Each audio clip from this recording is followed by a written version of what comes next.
All right.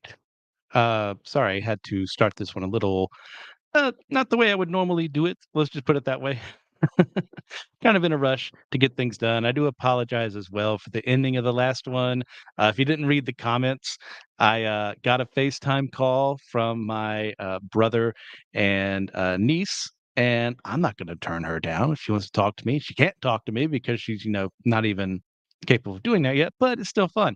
So there's that. We're going to be an Amazing Spider-Man number 20 this week. Welcome back, webheads, to the Spidey Swing-Bys show. I'm Christian Ashley. This is my Geekology as we continue on through every chronological appearance of Spider-Man by release order. Today, obviously, being an Amazing Spider-Man 20. So let's go over those details first. This was released in week 41, 1964. This was released on the day of October 8th, 1964. The story is called The Coming of the Scorpion. This is written by Stan Lee, penciled by Steve Ditko, inked by Steve Ditko, lettered by Sam Rosen, and edited by Stan Lee. With that in mind, what else was happening in Marvel this month? Some stuff, some even good. Let's go to Fantastic Four 34, where we have the Fantastic Four kind of messed around with by the forgettable villain known as Gideon. He does show up later on again, but he's not really like the greatest. Then we have Sergeant Fury number 13, and a far better story where Captain America and Bucky team up with them to go fight some Nazis. A very, very fun story. But at this point in time, Nick doesn't know his secret identity, or at least until retcons happen along the way. So that's fun. That is what it is there.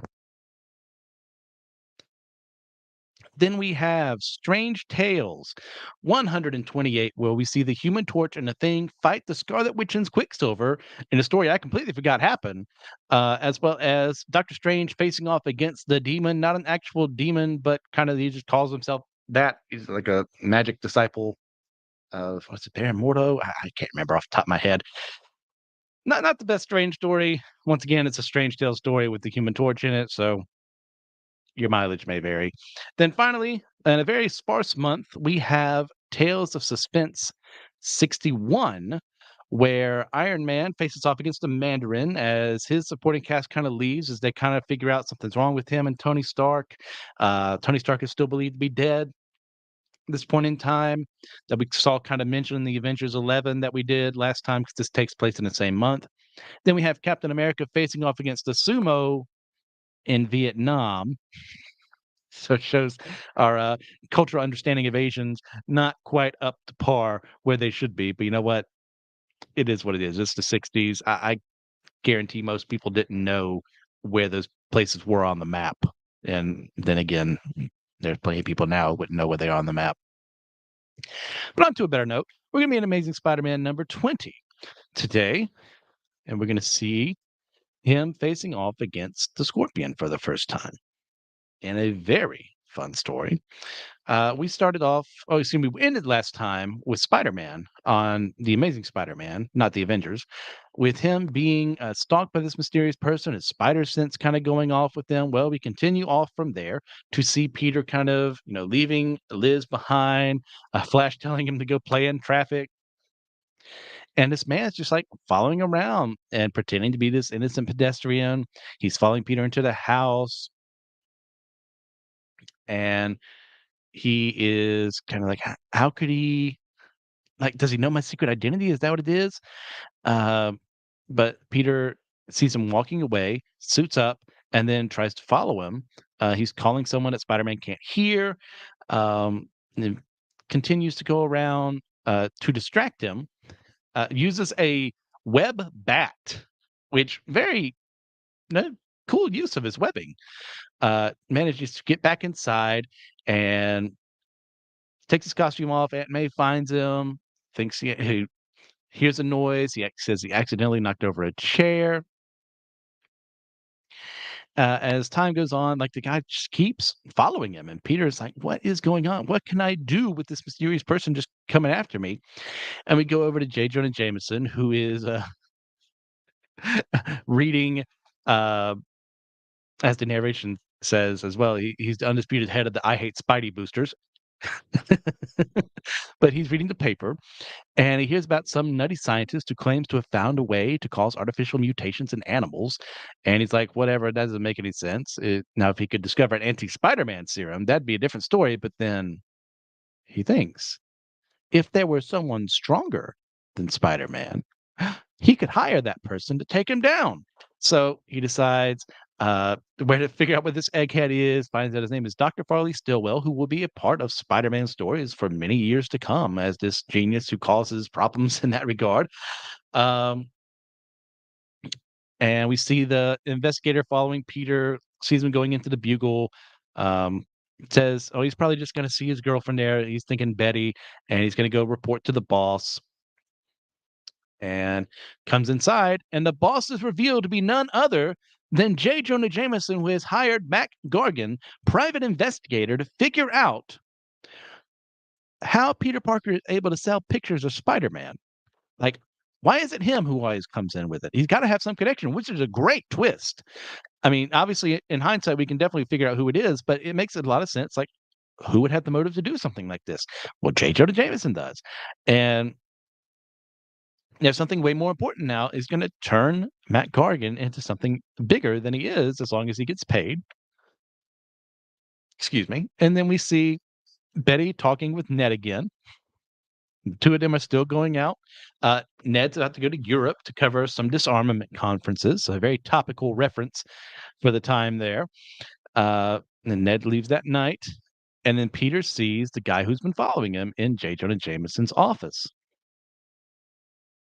And uh, they're trying to figure out how to meet up with one another in the midst of all this. But Peter's like, I want to stay around Betty, but at the same time, we got to figure out what the Scorpion, excuse me, not Scorpion doesn't know that yet, what J. Jonah Jameson is up to. So they enter the lab of Dr. Farley Stillwell and shows him like how a rat can swim like a fish can breathe air like a rat, which are huge scientific advancements. So why is this man not getting some funding? The genetic engineering or whatever he's doing is immensely incredible. Could you imagine if you should change humans to be able to breathe underwater or fly or what have you? Like, that's a lot of money being made there, a lot of ethical concerns at that same time. Should we be able to do something like that? But for the sake of comics, we're not worried about that. He is going to turn him into the Scorpion, plugging him into this machine, giving him a new costume. It kind of the early Scorpion costume isn't the best. It becomes a lot better as time goes on. He's got that blunt tail instead of the stinger, but it shows off its amazing strength, almost causes them to get hurt, and he feels like he could take licking an army right now. And Jameson reminds him, "Hey, I am paying you to go find Spider-Man, so go do that." So Peter and Betty are at the airport, and then he leaves her behind, kind of messing with his feelings with her, like, what's going on? What does he want? He then goes to the Daily Bugle and talks to him as Spider-Man, uh, and messes with him. And J. Jonah Jameson's actually kind of relaxed, and he's trying to keep him there so that the Scorpion can find him, but Spider-Man just leaves. And Jameson's all in a kerfuffle about that until it's revealed that Scorpion is nearby. Spider-Man's spider sense not going off, of course, as he's attacked by the Scorpion. The two of them slug for a bit. J. Jonah James say, "Go get him, Scorp! Smash him! Atta boy!" As it's obvious there's a connection between the two of them. A Scorpion proves, hey, he's a little bit stronger at this point in time than Spider-Man, or the two of them just going at in this result. What's the word I'm looking for? Goodness gracious! In this way, we'll just put it that way. Um, as Spider-Man tries to web him up, but the Scorpion is able to get out, and because he has a special Scorpion's powers, he's able to use powerful pincers, which you don't really see on his person, but don't worry about it. Just trust us, it's there. So the two of them continue to brawl for a bit. We go back to Stillwell's lab, and he realizes, man, the Scorpion's way stronger than I thought he would be. But because of that, his evil nature will take over. Like, I should have done testing. Imagine that. You should have done laboratory testing in a lab. Hmm.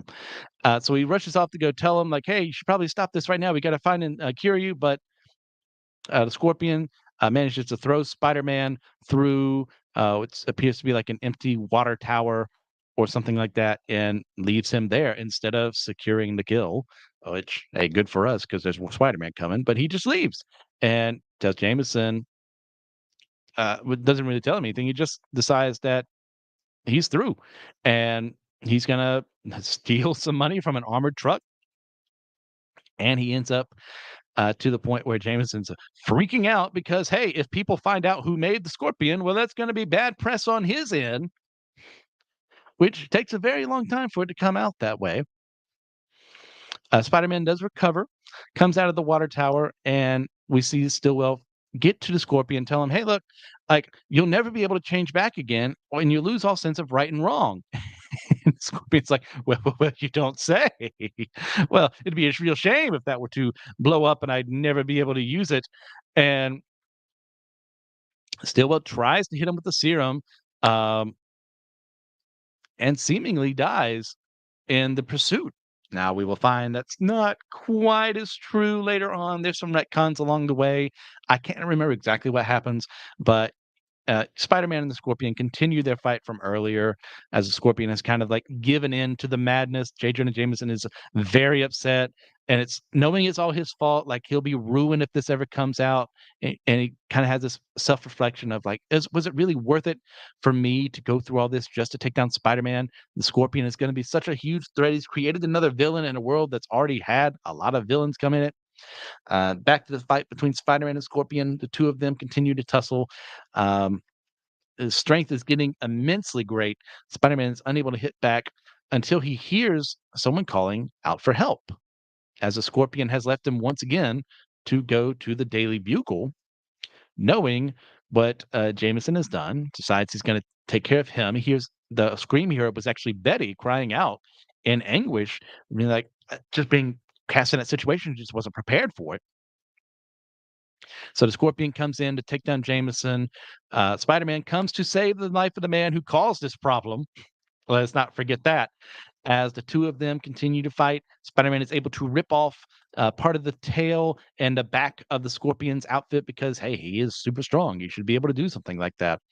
It's not made of adamantium. That doesn't exist in this world just yet.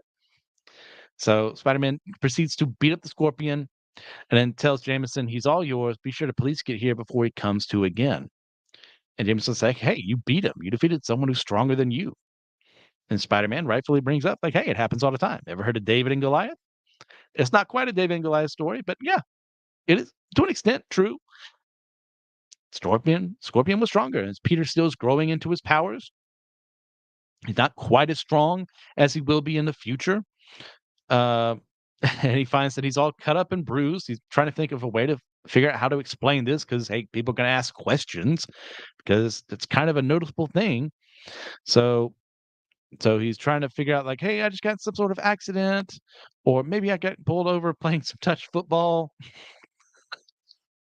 And what does he actually do? But before anything can actually happen, he and Flash Thompson kinda, like, go at it with each other, and Flash makes a joke about how he, probably got beat up by some infant he was trying to take a lollipop from, which is a pretty good joke on his part, but that makes Peter angry, and, but Peter once again holds back, knowing he could pummel Flash Thompson into a bloody paste in the floor, decides to be the better man, which is something I wish we would have gotten a lot more when Flash did eventually find out who Peter was. But, comic writers aren't always as good as they should be. But he goes back home, and we see Aunt May taking care of him, um, and asks him what happened and everything. And he just tells her that he was playing football, and I fell a couple of times. It's like, well, I hate lying to her, but I have no choice. She'd worry herself sick if she ever suspected I'm Spider-Man. Well, don't you think she's worried about you when you're doing dangerous things and you keep coming back with cuts and bruises? And like, I get it. As a young kid, like, could you imagine telling your parents, your mother figure in this situation what you're doing in your spare time? You know what they would say? No, you say, no, I'm worried about you. But they also need to know. And one of the greatest reveals is later on in JMS's run when Aunt May finds out who Spider-Man is. And there's a great issue of her like wrestling with that and then coming to her nephew, her son, and just accepting him, which is something she would have done forever ago if he had given her that choice. But in the present, the current present for them, she just takes care of him and says he's just so fragile. And, and of course, to reveal the newspaper, the Scorpion is caught by J. Jonah Jameson, not Spider Man. And it mentions that Spider Man got there when it was almost over, but Jameson's actually the person who took him out. And he still hasn't given up his vendetta. He's forgotten the fact that he was almost really in trouble. So Peter is once again left to stitch up his costume and figure out, what else am I going to do with my time? What else am I going to do with my life? So that's that. Amazing Spider-Man 20. Great story, great villain reveal. Costume a little wonky, but it gets better along time. Scorpion becomes a better character. We get the fallout of what happens between him and Jameson later on. I can't remember exactly when. It takes some time, but such a great dynamic. It won't be the last time that Jameson creates another villain for Spider-Man to fight. So there's that. Story-wise, excellent plotting, good interactions with the supporting cast, plenty of woes for Peter and Spider-Man both, in a playful way, not in a everything sucks and everything's miserable like they are in the current comics with Wells. But if I go into that, I'll just start ranting, and I already have a show called Why I Don't Like, and yeah, we'll get there when we get there. So yeah, there's that. I enjoyed this issue immensely, as you can tell. I'm giving it a 9 out of 10. A very fun story, very great paneling, great art, good fights, good interactions between our supporting cast and Peter. Just a good story. So, next week, we will be covering Amazing Spider-Man 21, where he teams up with the Human Torch against the Beetle. But also, we have a smaller review to be done there because Peter Parker makes a cameo and Fantastic Four 35. So we'll not be covering the entire comic so much as just some relevant information so you know what's going on and covering the cameo. So I'm looking forward to that one. So yeah, until next time, webheads, see ya.